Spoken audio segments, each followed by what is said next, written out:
Is there really only one way to cook up life?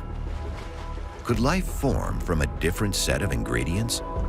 Science fiction writers have speculated wildly about alternative life forms, but in the cold, hard world of science, we only have proof of life as we know it.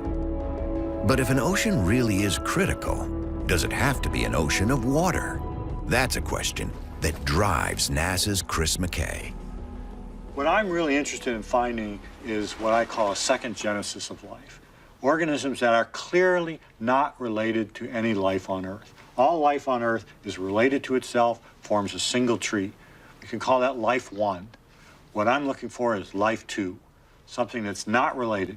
It doesn't have to be profoundly different, but it has to be different enough that we can say with very high confidence that they are not related to us. We do not have a common ancestor.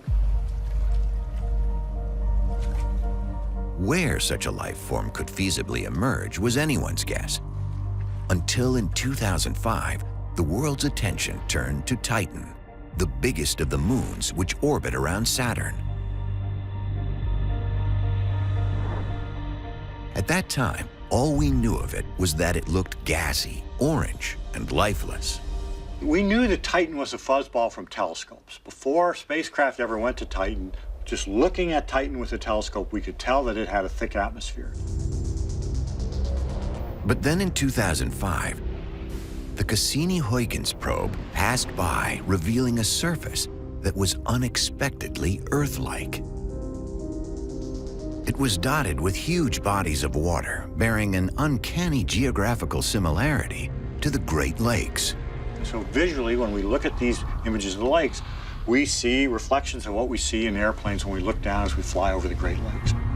There was one crucial difference, though. These weren't lakes of water. They were lakes of methane, and at minus 292 Fahrenheit, they're too cold for any life form with an Earth-like chemistry. I would contend that we don't understand the role of temperature directly in life. Now, on Earth, of course, we're used to living in a high-temperature liquid at high temperature. We're in the fast lane. We metabolize very rapidly because we're living at high temperature. Right? Well, on Titan, the liquid that's there is cold, the temperatures are cold. If there's life there, it's obviously in the slow lane. It's metabolizing very slowly, but so what? What's the rush? There's not an absolute tempo that life must keep to.